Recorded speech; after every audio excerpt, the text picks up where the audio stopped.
Director of the Business Innovation Center here at Gulf Coast State College, and I welcome you to our Enlightened Entrepreneur happening here tonight. We have a very, very homegrown entrepreneur.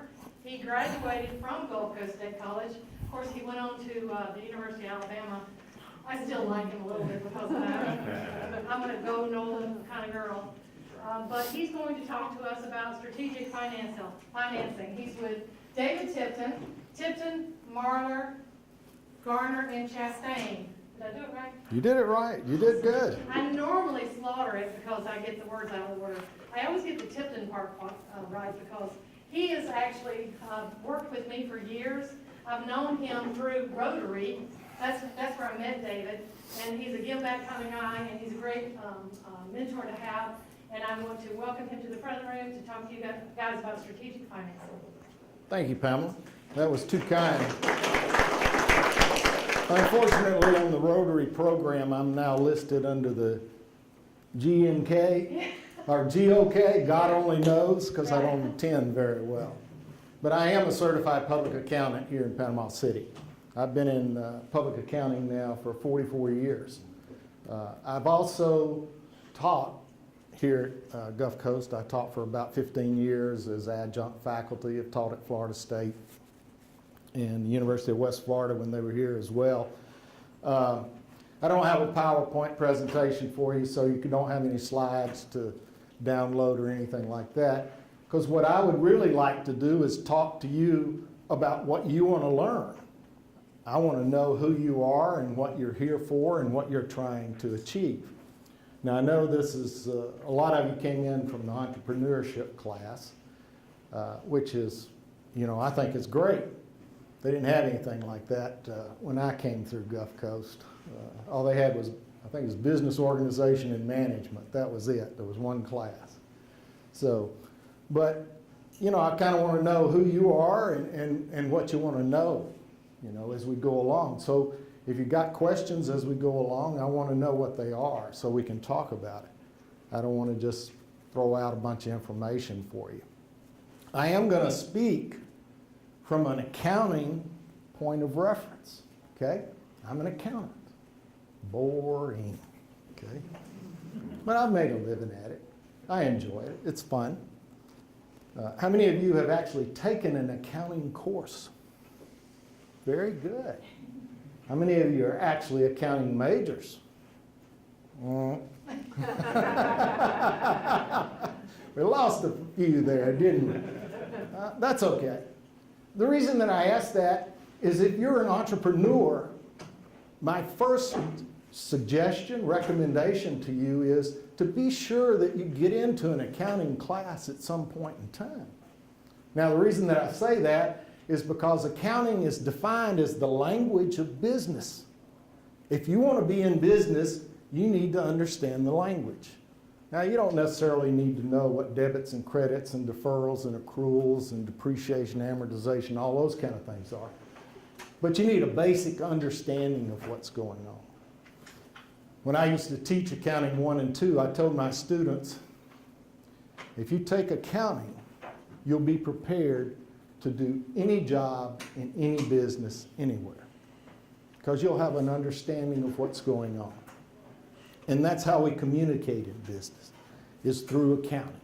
So you have to learn the terms if you want to be an entrepreneur, and I'm assuming all of you want to be an entrepreneur. Is that correct? You want to own your own business? Is that why you're in this class? No? Just taking the class because it's an easy A? Working on different bachelors? Right, not a entrepreneurship. Oh, okay. Is your goal to be in business for yourself one day? No. Okay. How many of you want to be in business for yourself? Yeah, well, regardless of whether you want to be in business for yourself or you want to work for someone, it's always good information, it's good knowledge. It helps you to understand what's going on in business, helps you to relate to the people that you're working with, helps you to mentor other people as you go along. Now, Pamela asked me to speak on what is it? Strategic financing. I had to go look it up. I didn't even know what it was. I thought, what in the world is strategic financing?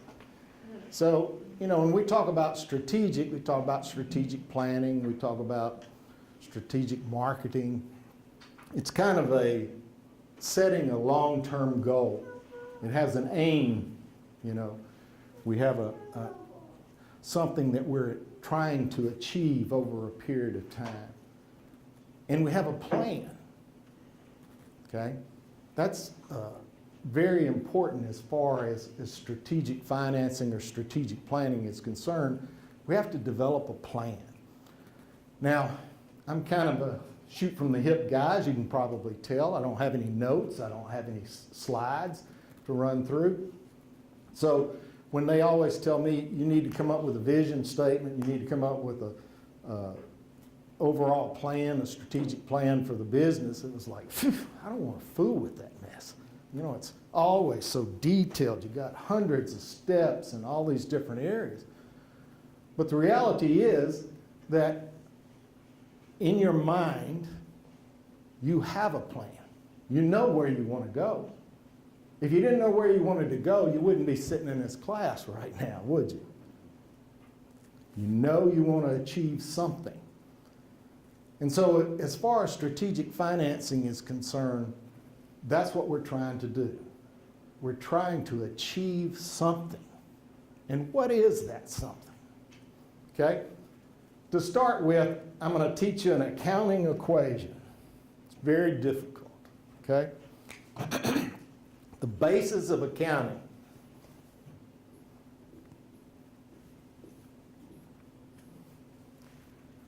A equals E. The assets of a business equal the equities of a business. Okay? You always hear about companies where the books are out of balance. That means the assets don't equal the equities. So if you're an entrepreneur and you're trying to start a business, this is what you're going to be faced with. Now, that whole body of knowledge that we refer to as accounting is based on this simple equation. The assets equal the equities. Within your equities, we identify two types of equities. One's called creditors' equity. The other is called owners. And so now your equation is A equals C plus O. Okay? Real simple, isn't it? Now what this is saying to you is that if you're going to have a business, and every business follows this model, it's going to have assets, and it's going to have some type of equity. Okay? So say, for example, you want to start a business washing cars. You have one of those on-site car washing businesses. I see them around town a lot. I've used them from time to time. And so you decide to go out and start your business. What's the first thing you're going to have to get going? Money. Cash. Okay? Cash is king. That's the infinite wisdom in any business class. Cash is king. Okay? So you got to come up with some cash. So let's say you sit down and you do your plan and you say, I need pressure washer, I need sponges, I need detergent, I need this, I need that, I need $1,000 to fund this business. So now we know we need $1,000 of cash to get this business off the ground. The question becomes, how do we get it? Do we have $1,000 in our savings account, in our cash account? Okay? That's one of our alternatives as a source of owner's equity. We can say, okay, I've got $500 in my checking account, and my grandmother gave me $500 at Christmas. I got $1,000. So it can just be part of my cash and savings. So that becomes our financing at that point in time. You follow that? Real simple, isn't it? We just start a business. We got some cash, put it in the business, and we move forward. We go buy what we need. Okay? All the items that we identified were small items, weren't they? Well, let's say business is going good and we want to beef it up. You know, we need to have some trailers, we need to have some high pressure equipment, we need all this other stuff, and all of a sudden it goes from needing $1,000 to needing $100,000. Okay? Startup companies, you see them all the time. They'll go from needing nothing to needing a whole lot. If you dream big, you know, you got to give it a shot. You got to go for it. So where do you get the financing for this? Again, you start, what do I have? My savings, my cash. I'm tapped out now. So where do you go? Well, you have a choice. You can look for creditor's equity, or you can look for owner's equity. And what are some of the types of owner's equity that you can look for, other than your cash and your savings? Well, maybe you've been working for somebody else for a while, now you got a retirement account, you saved up some money. You want to take some money out of your retirement account. Maybe you want to look to your parents, your friends, the other family members. Maybe you have other assets. You know, maybe you've collected cars or something. You have 2 or 3 cars that you built. And you can sell your assets.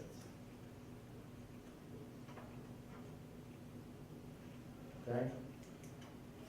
Now, these are all options for you as far as where to get the money from to put into this business. We haven't even talked about the creditors yet, have we? That's another whole group that you can work with. One of the things you have to keep in mind is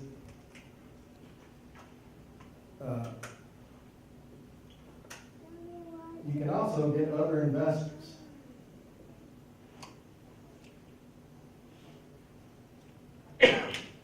Usually I put family in here because family will loan you the money or they'll give you the money with no strings attached. Sometimes they don't. When you go to other investors, what happens? Who watches Shark Tank? What do they do on Shark Tank? They take part of the business, right? What percentage of the business do they usually take?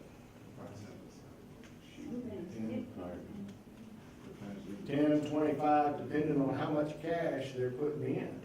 And that's what they're doing. You know, when they say on Shark Tank, we'll give you $2 million, they are saying, we're going to give you a check or a wire transfer of $2 million of cash to put in your business, and you're going to give us 10%, 15, 25, 30, whatever. Okay? So that's one of the downfalls of having other investors that I see entrepreneurs encounter. Because typically you don't want to share. It's your idea, it's your hard work, and you want 100% of it. So what are the other options to you? Well, as far as the creditors are concerned, there's always a bank, isn't there? You can go to the bank, try to borrow the money. In this case, we need another $100,000. what are the drawbacks, or what are the obstacles with the bank? Interest. Okay, they want interest. What else do they want? Anything extra from whatever it is. Collateral. They want collateral. Do you understand what collateral is? Collateral is basically saying, if you don't pay back, there is something out there I can get to help me recover the money that I'm loaned. Okay? So, new businesses typically, you go to the bank, they'll tie up everything you own just for a loan to get you going. When I say they'll tie up everything you own, they'll take second mortgages on your home or car, any other assets. And when they go through their calculations at the bank, they typically look and see, do we think you can repay this? Okay. Interest, percentage of ownership. And if you've got other owners in the business, they're going to expect some kind of payout in the business. Those are all considered costs of capital. What you have to pay to get the money. Okay? The bank's always a good source. Small Business Administration is a good source as well. And they do a lot. They have several different programs where they make small, what we call working capital loans, to try to incentivize people to get new businesses started. Okay? Small businesses are the backbone of this country. Okay? Even though all you see is Apple with, what, $280 billion of cash overseas, we see those on the news, but they are the minority compared to all the small businesses that are out there that are turning this cash over, turning economic activity over in our country. So you got the SBA. Now again, the SBA, they're going to charge interest on the money. You might also have family members. They fit in two categories. One where they might give you the money, or they might take an interest in the business, or they may actually loan you the money to get this business going. And again, their goal is going to be to charge you some interest. They want their money to be working for them. Now, fortunately, right now, if they put the money in the bank, what are they going to get as far as interest? Next to nothing, right?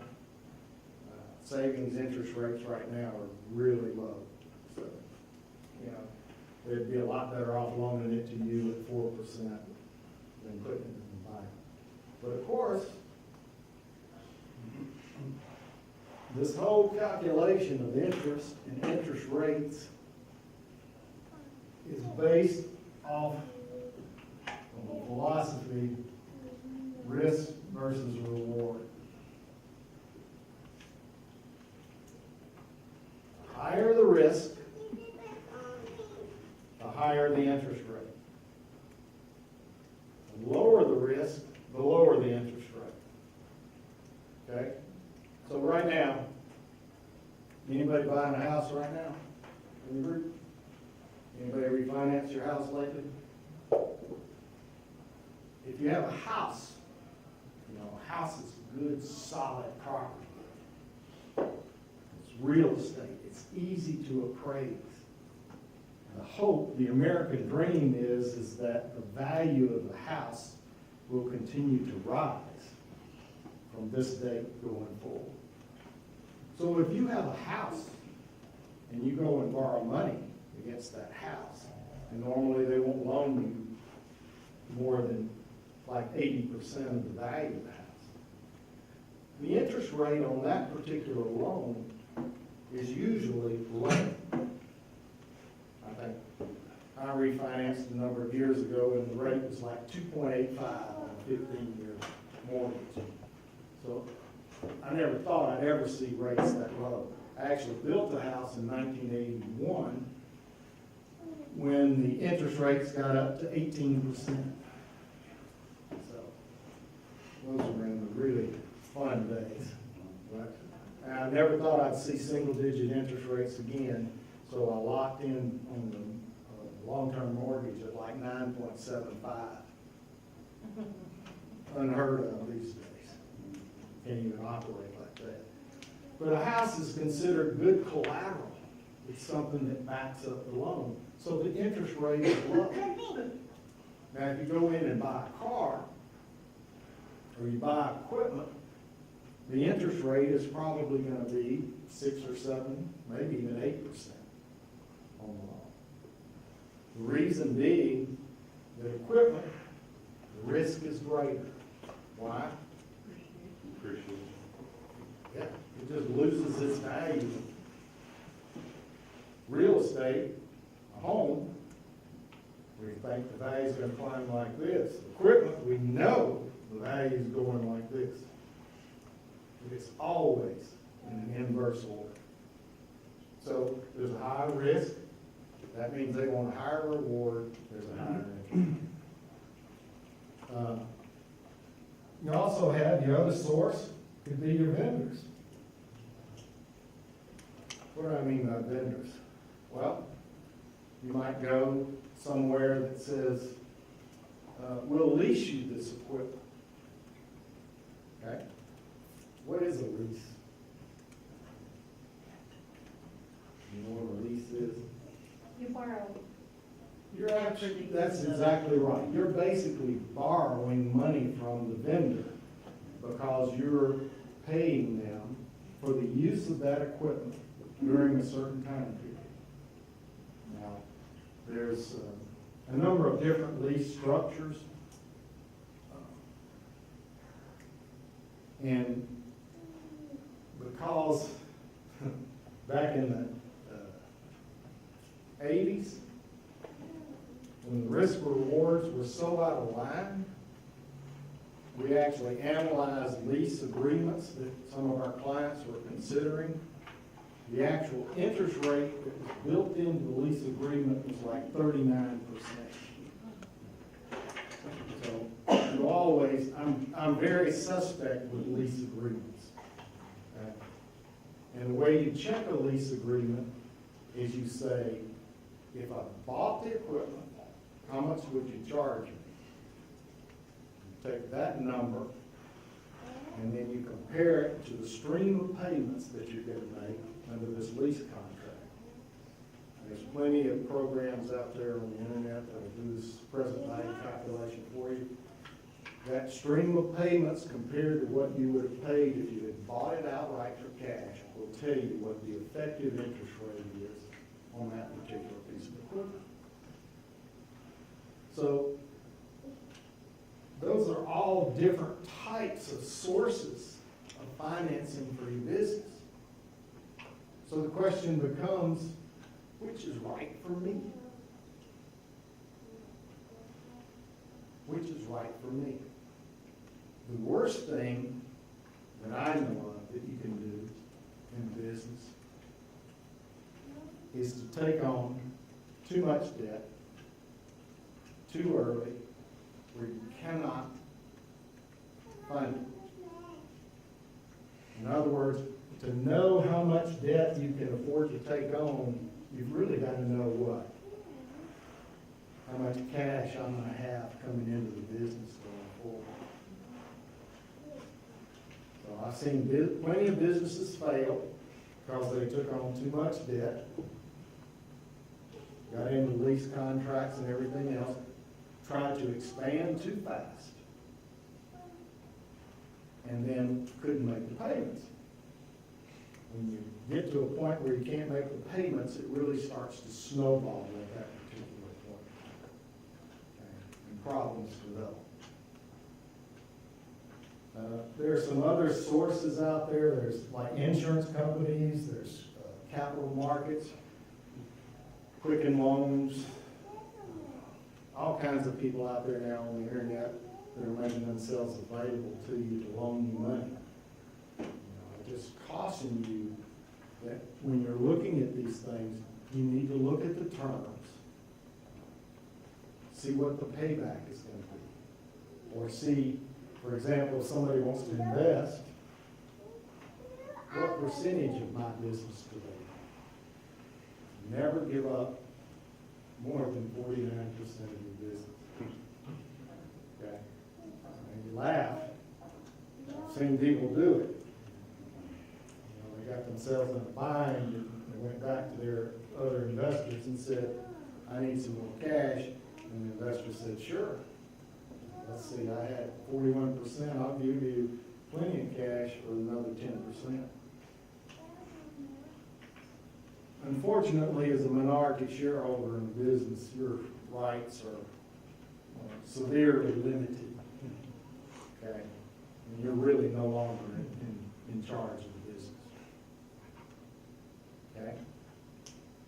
Now, one thing that I want to tell you about, if you are starting a business, and we're talking about strategic financing here, using all of these things, but one thing you can do up front is determine the type of entity that you're going to be. Okay? In the state of Florida, we now have what are called limited liability companies.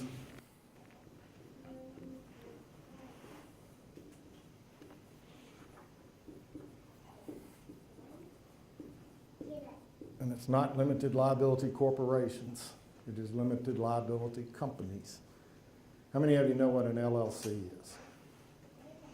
One? Okay. How many of you know what a corporation is?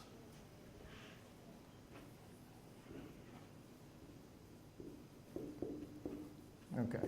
A number of years ago, the Supreme Court defined a corporation as a separate and distinct legal entity. Okay? That means that if I have Inc. here and me here, we are two different people. So if something happens in Inc., you fall in my place of business and sue Inc., you cannot get to me unless I am negligent. Okay? So, Could you give an example of unless I'm negligent? well, in business law, have you taken your business law courses yet? In business law, they'll teach you two primary principles, okay? The two principles are you go for the deep pocket and you use the shotgun approach, which means you sue everybody in sight. Anybody close to the thing, you sue them, okay? The law basically says that they cannot penetrate the corporate veil against the stockholders unless there is negligence. Negligence would be if they could prove that I knew, as the president of the corporation, I knew that the roof was leaking right there and that there was constantly a puddle of water right there, but I just chose not to deal with it because I didn't want to spend the $10,000 to have the roofer come up there. And I didn't like the little yellow thing standing in the floor there. It was tacky looking. So I just made a decision that I wasn't going to address the problem. I knew there was a problem, but I didn't want to address the problem. Now, that's kind of a simplified example there, and I'm sure there's plenty of attorneys that would say, well, I can still argue that, and I can still prove that you weren't negligent in that case, but you understand, you know, what's going on here. You get the idea. So, for a long time, we had this corporation, and we have a lot of what we call sole proprietorships. Okay, those are probably the largest number of businesses that we have out there now, sole proprietorships. You just start tomorrow keeping children in your house, and you don't register as a corporation, you don't do anything, you just run a business. Just run a business. My business. Okay? About 15, 20 years ago, I guess, the state of Florida enacted this limited liability company. And it basically says that you can register as a limited liability company in the state of Florida, and you can carry on business in the state of Florida. And what it says is, in essence, we've separated the LLC from me, so that you have now some kind of liability protection that protects these other assets. Now you might say, well, what other assets? Well, your grandmother gave you the lot, okay? Or you have a real nice savings account that you've built up because you've worked hard and you've saved all your money. Those are assets that belong out here to me that I don't want to get tied up if somebody slips and falls in my company or something happens there, okay? Now, this provides a protection.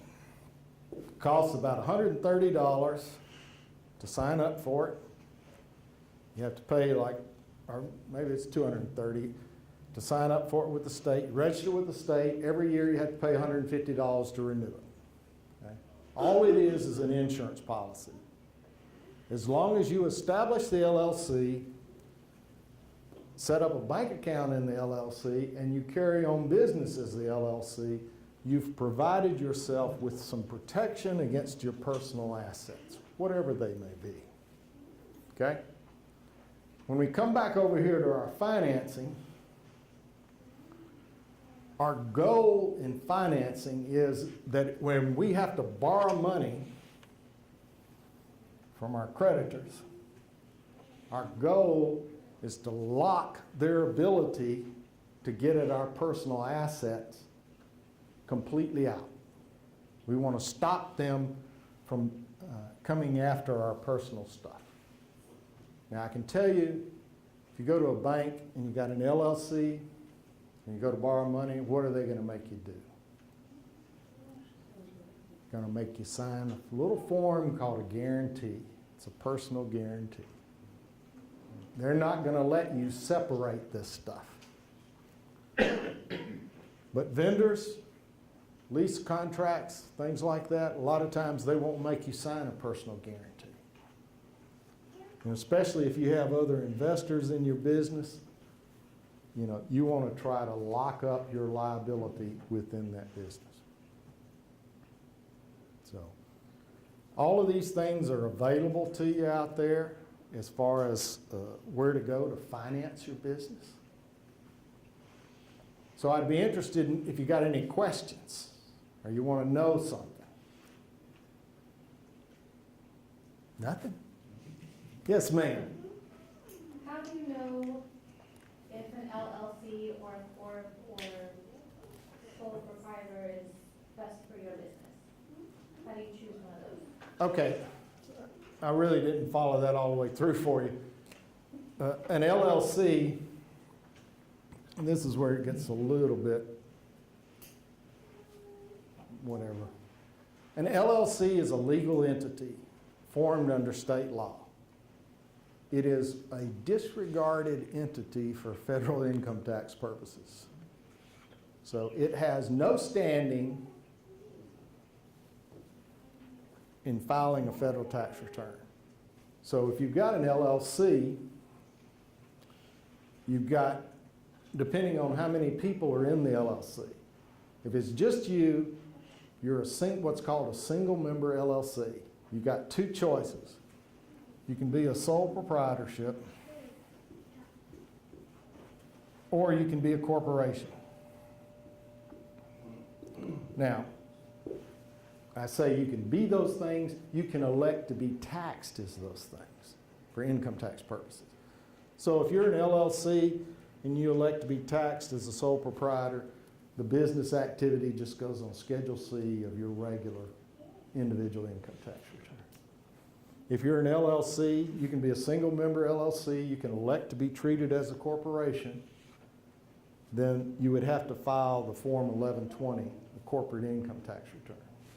In that case, you'd want to be what's called a subchapter S corporation and file 1120S.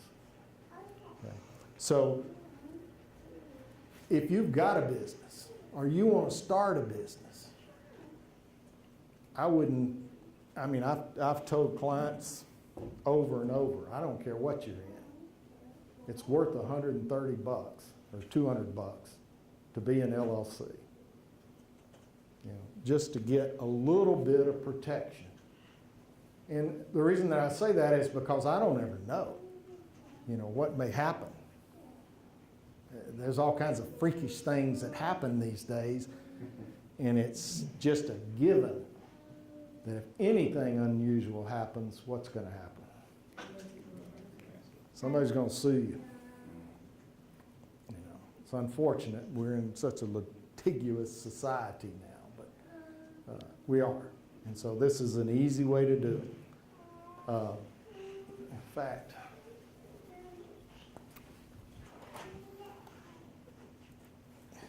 this is our website. It's at cpagroup.com.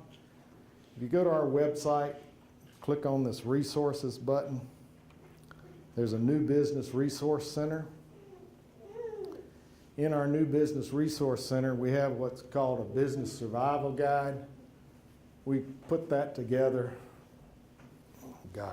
after about 30 years of helping new businesses get started and seeing them crash and burn because of silly mistakes. But there's also a real good discussion on considering an LLC. And from this website, you can actually go to the state of Florida's website and register your LLC. I usually tell the clients, if you want to set up an LLC and move forward with your business, go out here, no charge by us, the state's going to want a credit card though. Register with the state. They say on their website that they will get it done within 72 hours. And they're pretty good about that, between 24 and 72 hours.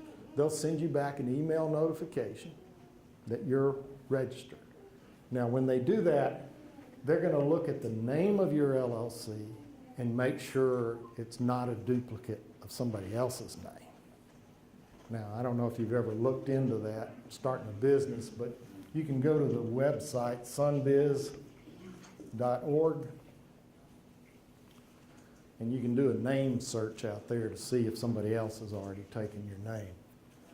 But once you get that confirmation back from the state, then you need to go over here where it says obtaining an employer identification number. Everybody in this room has a Social Security number. They're assigned to you by the government. Every business in this country, every business doing business in this country has an employer identification number, an EIN. Okay? It's like the Social Security number for your business. So if you want to start an LLC, you register with the state, then you come back here, you get this federal ID number for your LLC.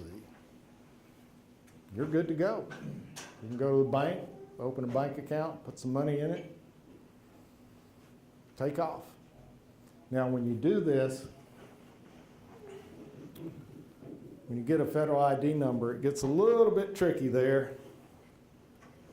If there's just one of you, if there's a single member LLC, they're going to default to calling you a sole proprietorship. If you want to do something other than that, you have to file a form and tell them you want to be a corporation. If there's more than one of you, what's called a multi-member LLC, if there's two or more, they're going to default to a partnership.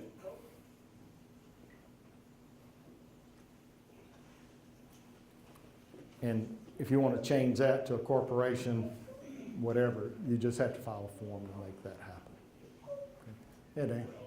So when it comes to credit scores or credit cards, maybe a business wants to get a small business credit card, especially with the LLC designation, how do credit scores come into play with that? Well, the credit scores just kind of are going to have to build up for the LLC. It's just like your D&B scores, your Dun and Bradstreet scores and things like that. You know, generally what happens when I help people set up new businesses like that, I will tell them, you know, set up your LLC, get your federal ID number, head to the bank, set up your account with the bank, talk to your bankers, and at least get a credit card from the bank. You know, most banks will set you up. I mean, they won't give you a $100,000 limit on a card, but they may give you, depending on your deposit activity, they may give you $500 or $1,000. Don't make no mistake about this, okay? Banks want to lend money. That's how they make money, is lending money, okay? It costs them money for you to put money into their bank. I know it's hard to imagine, but it is. The way they make money is they loan the money out. So they're trying to do that with credit cards, small business loans, home mortgages, anything.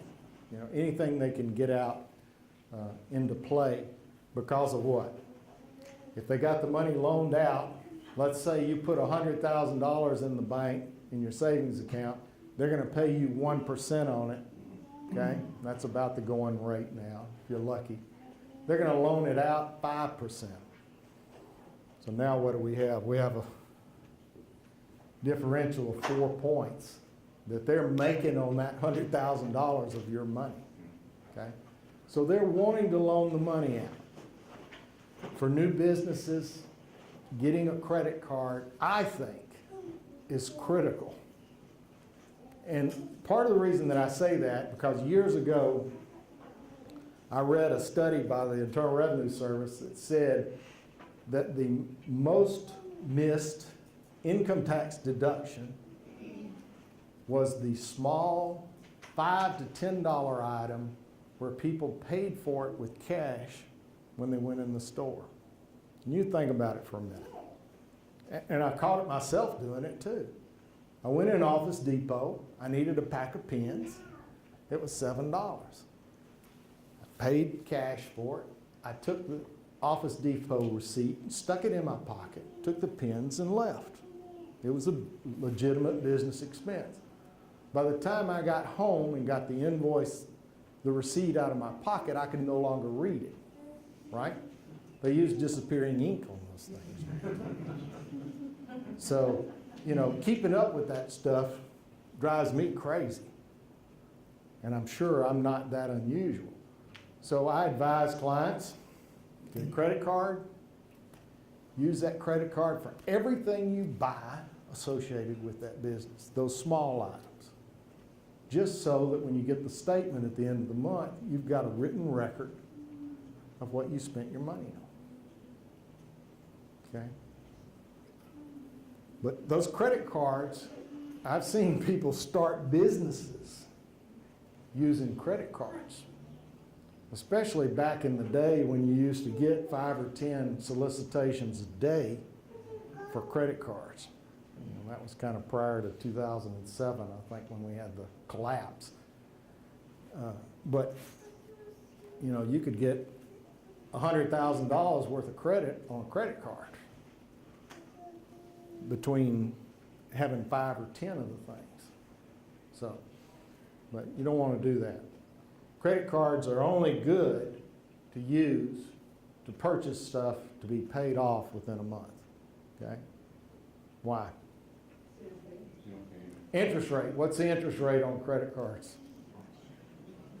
Especially on this first time credit card. Yeah. You know, they sucker you in with those 0%, cut the feed on it. They sucker you in with those 0% credit cards, and then what happens? Yeah. I mean, I've seen them at 28% on some of the things. And if you're a day late on a payment, it can go from 0% to 23%. 23% is pretty heavy burden to try to bear. Yeah. Yeah, the $39 late fee or whatever it was. Yeah. So, you know, that's part of what I talked about earlier about having a plan, a strategic financing. You don't want to get caught in a position where you're having to rely on credit cards to fund your business with. Because those are going to be, the cost of capital on those is out of sight. Okay. Other questions about anything business related? I've been helping small businesses get going over 44 years, and I've seen a lot. So, Question for you. If you're already an S corp, is there any extra benefit of being an LLC on top of that? You're an S corp now. Okay, I'm going to answer the question for you. For the rest of the class, just listen because it's complicated, okay? All right? But this is what the attorney will tell you, okay? In an S corp,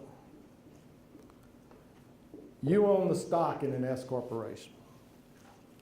If you default on a loan or something else and the bank has to come after you, they take the stock in the S corporation.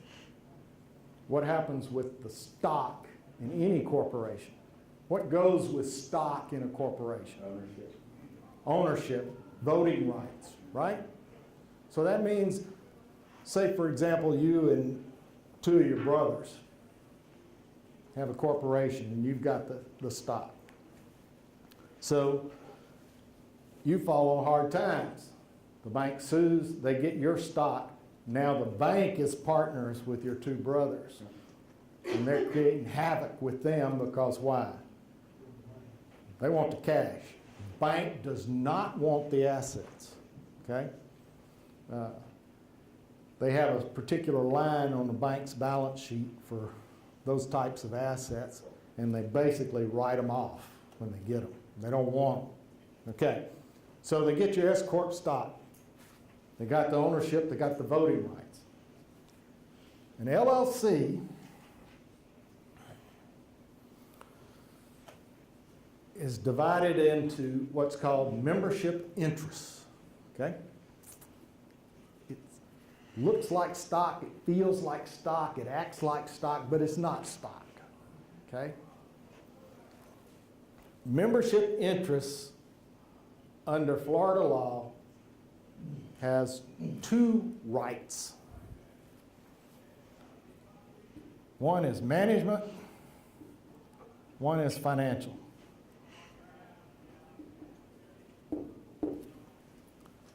The attorney will tell you, because I heard it 1,000 times, if a bank comes after you, after your interest in this business, they can attach the financial rights, but they cannot attach the management rights. So what does that mean? Who determines when distributions of cash are made out of the LLC? Management, right? So in essence, they say, the attorneys say, without the management rights, the bank cannot force distributions out of the LLC. So these financial rights become even more worthless than the stock is to them. They cannot attach the assets. They can attach the ownership interest and only the financial interest in the LLC, which means that if any of the other partners get money out of the LLC, they get money.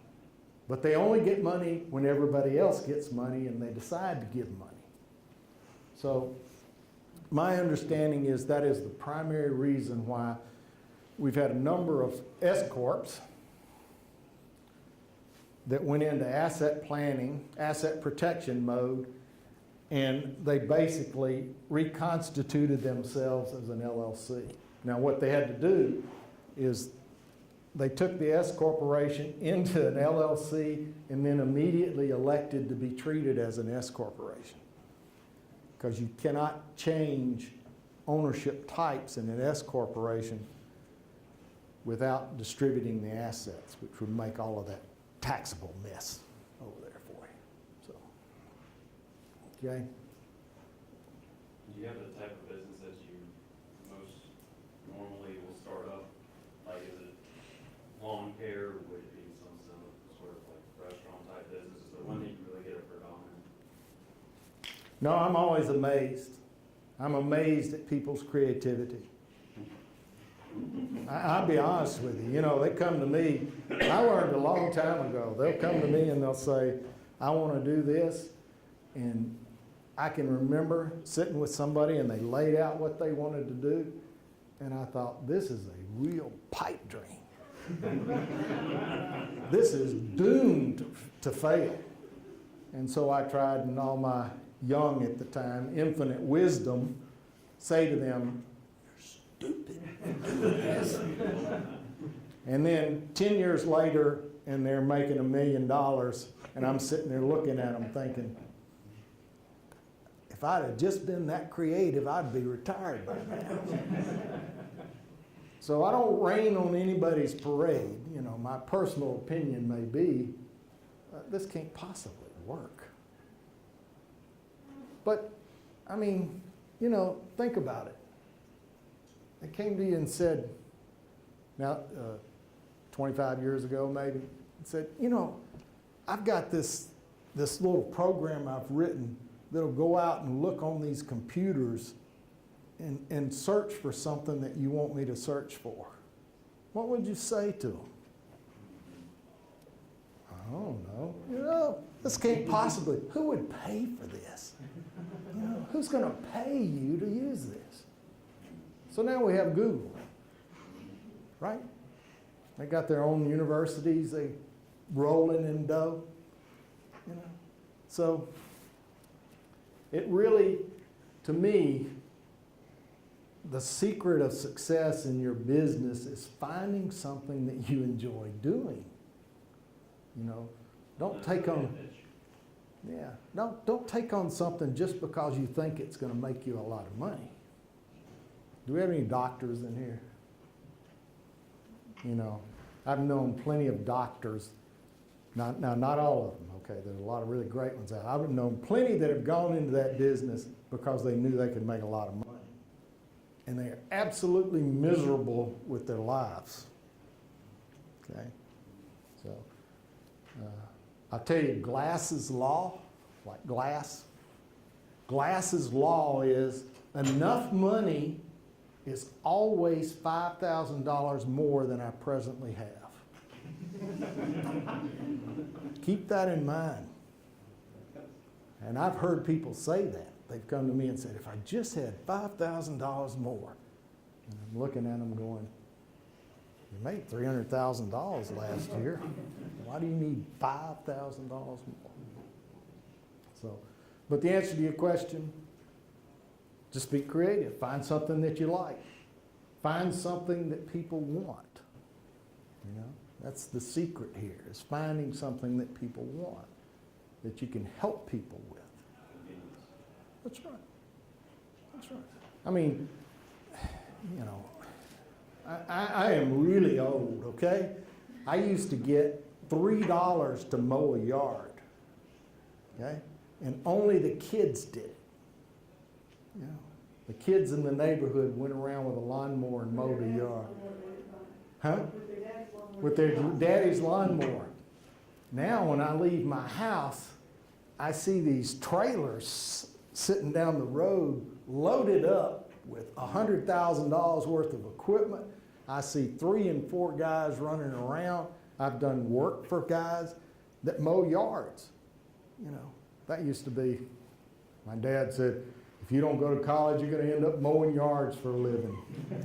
I'd have probably been better off if I'd done that. So it's just, you know, whatever you're inclined to do, be open, be creative. Other questions? Yes? I know when it comes to startups, not a lot of people are maybe thinking about exit strategy or what they want to do, you know, when they get really successful, or when they get to that point. Do you have any thoughts on, you know, when to start thinking about that? Well, generally, what we see is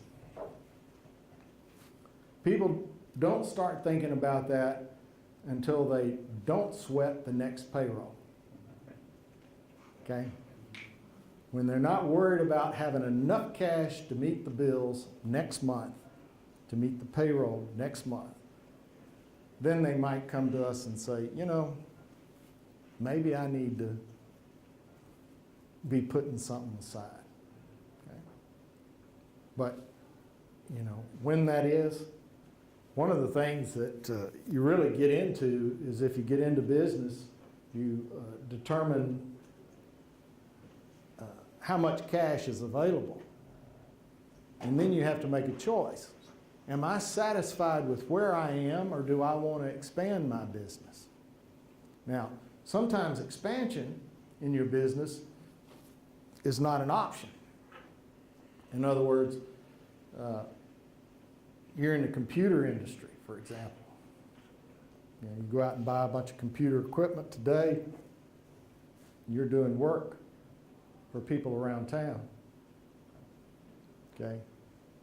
Unfortunately, the fact that you bought that equipment today means it's obsolete, because they put the stuff on sale today that is obsolete. It's already being replaced by something that's going to be on the shelves next week. I noticed today that a guy from Apple's talked about 11, iOS 11 coming out. You know? Hey, so businesses find themselves constantly having to put money back in to the business in order to keep it going, to help it to grow. Okay. So, of course, you can take your money out, but if you take your money out, what do you have to do then? You have to go find other sources of capital to finance the business with.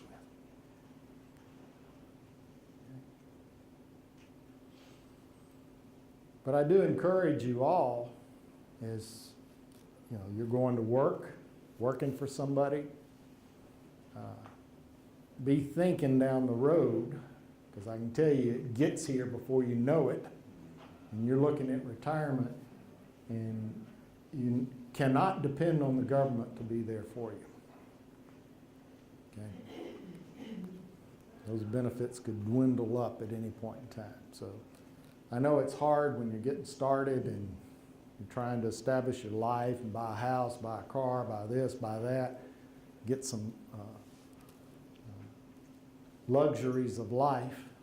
But at some point in time, you really need to stop and take a look and say, I need to be putting some back for a rainy day for my retirement. Now you notice that I said one of your sources of financing is retirement. I have seen over the years people that have worked for a company for a number of years, and they put money into a 401k plan. If you're working somewhere and the employer has a 401k plan, please sign up for it. It's free money. All you have to do is put some of yours in and the employer will match it. But what they have done, people have worked for them for a number of years, built up some money in a retirement account, decided they wanted to start their own business. And so what they did was they quit their job with the company, rolled their retirement funds out of the company account into their own IRA account, and then had their IRA account invest in the new business that they wanted to start. Okay, it's a little bit complicated way to go about doing it, but it avoids having to pay tax on that retirement income when you want to just use it to start up the business. Now, of course, anything like that, you know, the IRS has got gazillion rules that you have to follow and things you have to do. But it's doable, and it works, and a lot of people have done it. It's another source of financing where they're in essence using their own money to get the business going without having to pay the tax on the retirement. Do you recommend people touching their retirement for such a risky startup? I know it's obviously their choice, but if they were to ask you, I mean. Well, you know, that's part of the problem is, you know, I've learned and try not to make decisions for people. I try to lay out for them the pros and the cons. You know, this is what you're looking at. In fact, when people come to me and say, I don't know what to do with this, I have told them, you do know what to do with it. You have the answer. My job is just to help you figure out what that answer is. Because I can tell you what the pros and the cons are. You know, you may have been Steve Jobs coming to me and saying, I want to start this little computer thing and all I got is retirement money. You know, and then what do I say?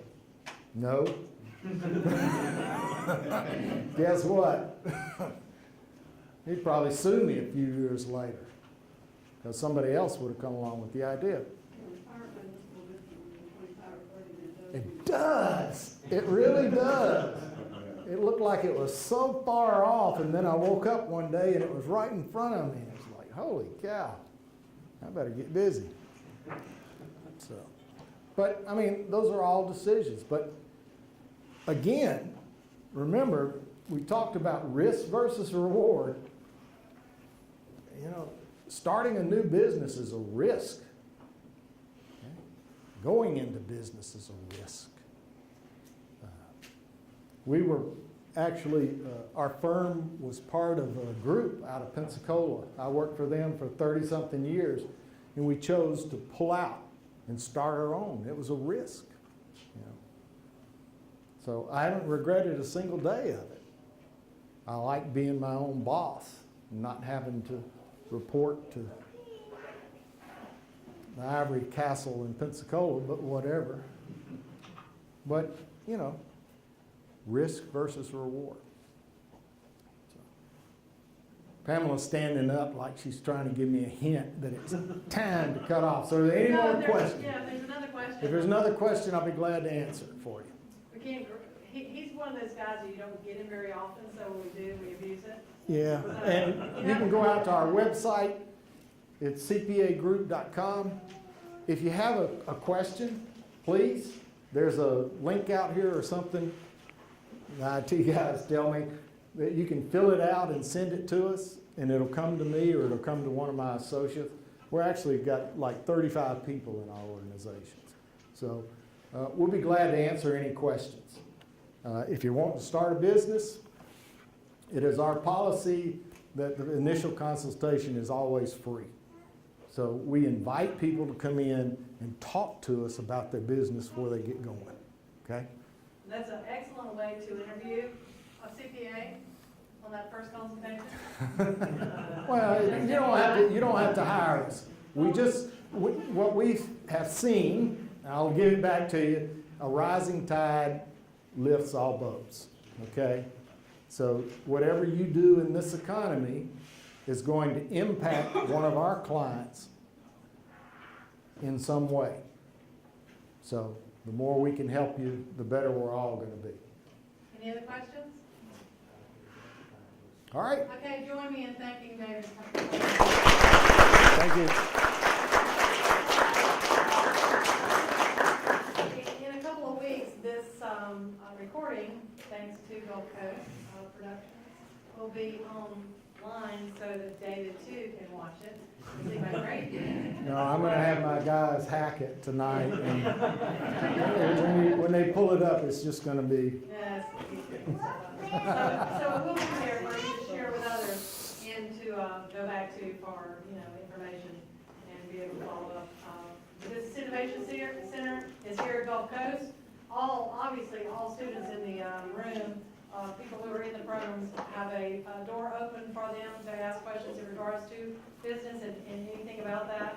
And I have a guy that I will hook you up with if we need to. So So know that you have the ability to come in anytime. We're located in Student Union East inside Suite 200 on the second floor. That's inside Corporate College. So if you need us, come by. And we have things going on all the time. BICPC.com, that's the place to find events coming on.